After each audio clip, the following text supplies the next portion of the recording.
Hey Rebel Rouser, I'm Alan Voivod and this is Star Wars 7x7, your daily dose of Star Wars joy, and thank you so much for joining me for it. And thank you especially to the people who make this possible for you with their support at patreon.com/SW7x7. So we are coming toward the end of our ACOLYTE Rewatch. This is the penultimate episode, and we're talking about Choice, which is the 7th episode, the second of the flashback episodes from the ACOLYTE, and because, as I've been saying over the past 6 episodes, that since it's all fresh in our heads and we can make connections that we weren't necessarily able to make before as the series was running along, that's why we're doing this now. So let's start off by talking about the whole idea of a vergence in the Force, right? Like a particularly strong area of the Force is why the Jedi are on Brendok in the first place. They've been there for 7 weeks, as we find out in this episode, and the reason why they're there is because this planet somehow didn't seem like it was going to be anything like this because of some cataloging that they did during the Great Hyperspace Disaster, which kicked off all of High Republic storytelling, the whole Project Luminous thing way back in the day, a couple of years ago. And we found out from interviews with Leslie Headland, who is the creator showrunner of the series, that the twins themselves are not the vergence that is being described. However, the vergence, being a particularly strong area of the Force, would be the type of accelerator, booster, what have you, that could do something remarkable in the Force, like create life, like the creation of Osha and May, who we find out are not necessarily twins or sisters, but that they are actually the same person, just in 2 separate bodies, like one consciousness, 2 separate bodies, which would then also put their little song that they sing to each other in a whole new light, right? Like always one but born as 2. That is their whole deal. And we know from other storytelling that Darth Plagueis has been very interested in the creation of life, the extension of life, things of that nature. And in The Phantom Menace, you'll recall, when Qui-Gon talks to the members of the Jedi High Council, he talks about a vergence in the Force, and he is able to say that it's around this boy, Anakin Skywalker, who has the highest number of midichlorians in his blood that he's ever seen.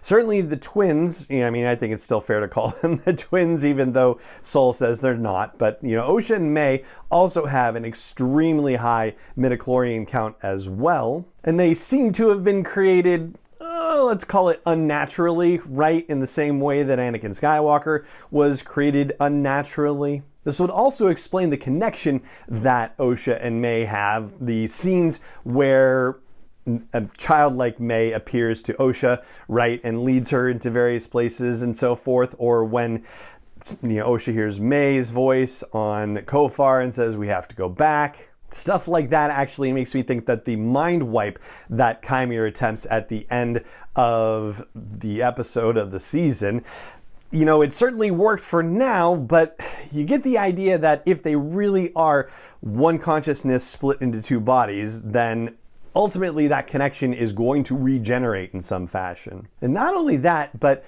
one of the things that I didn't clock the first couple of times I watched this episode of The Acolyte, but I finally clocked it this time, when Mother Anastasia turns into the scary smoke monster thing, she's actually reaching out to May, and May also has those smoke tendrils coming out of her as well. So it does kind of strongly suggest that May has other abilities that she hasn't tapped into yet.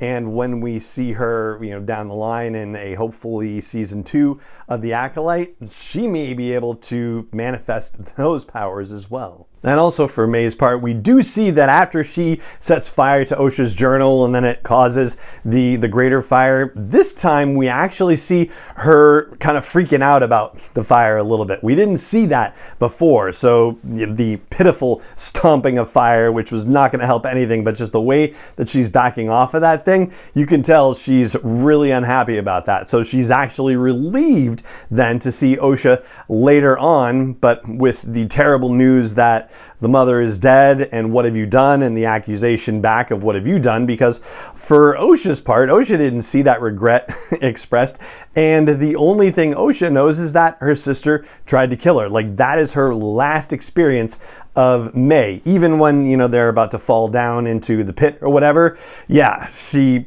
thinks my sister just tried to kill me, and now I just saw her fall into a pit and die. So all the negative emotions that Osha talks about in previous and subsequent episodes, that includes the fact that her sister tried to kill her, and then she saw her sister die, and now her sister's alive, but it's bringing back all those my sister tried to kill me and everything's terrible kind of feelings. Meanwhile, we have Saul, and we get to see the depths of Saul's dysfunction in this episode. Now, when you think to Senator Raincourt,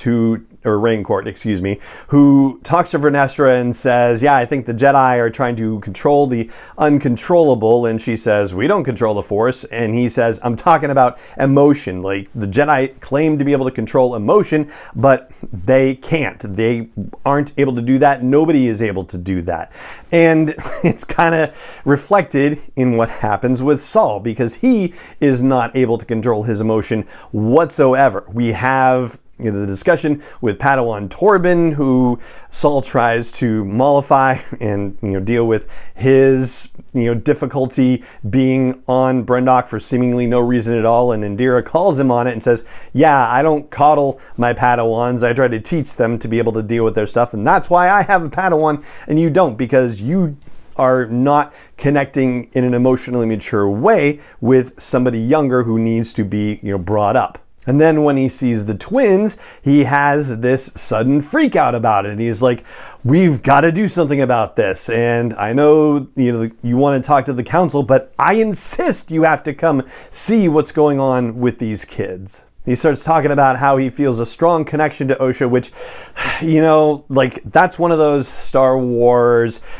suspension of disbelief things, right? I believe that he could have felt a connection to a potential Padawan that quickly. Like, that's perfectly fine. But he's also definitely dealing with some just emotional trauma of some kind, some hole inside of his soul, and it's not working out well. He's trying to say, look, she wants to be my Padawan, I want her to be my Padawan, like, we got to make this happen. And Indira's reaction is, hey, don't go confusing your emotions about this with her emotions about this. And ultimately, this plays on the titles of the two different flashback episodes, Destiny and Choice. At one point, Indira says, don't change the destiny of this kid because of your emotional attachment. Like, she's red flagging it. And later, after all is said and done, he's saying, I made a choice, which then nearly causes a fight.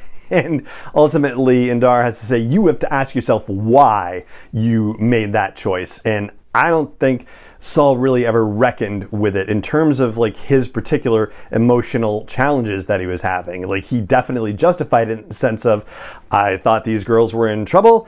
I thought that there was a vergence in the Force, and the only way to prove that there was a vergence in the Force was these girls.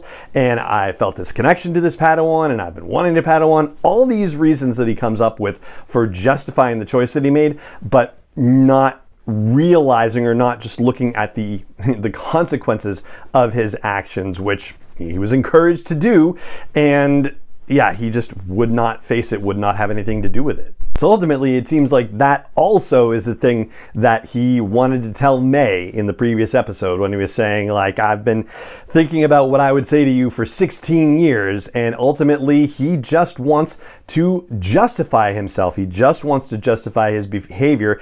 He regrets that he wasn't able to save her in that moment, and that's perfectly fair, and it seems like it was a legitimate thing, but he also made the choice because he felt the connection to Osha, and that is why he let May fall. And that's the only thing he would have done differently. If he'd had the power to save May, he would have saved her as well.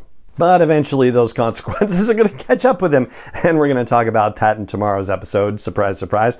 But that is going to do it for this episode of the podcast. If you enjoyed the show, please help more people find this dose of Star Wars joy. You can do that by telling Star Wars fans that you know. You can do it by telling the algorithms with your ratings and reviews and comments and likes and subscribes and follows and joins. And you can also help me produce this podcast as an independent creator. And you can learn more about that at patreon.com/SW7X7. And it just remains for me to say thank you so much for joining me for it, as always. And may the Force be with you, wherever in the world you may be. 7x7 is not endorsed or sponsored yet by Lucasfilm Limited, Disney, or 20th Century Fox, and is intended for entertainment and information purposes only. Star Wars, the Star Wars logo, all names and pictures of Star Wars characters, vehicles, and any other Star Wars related items are registered trademarks and/or copyrights of Lucasfilm Limited, or their respective trademark and copyright holders. May the Force be with them. All original content is copyright by Star Wars 7x7. We hope you love it.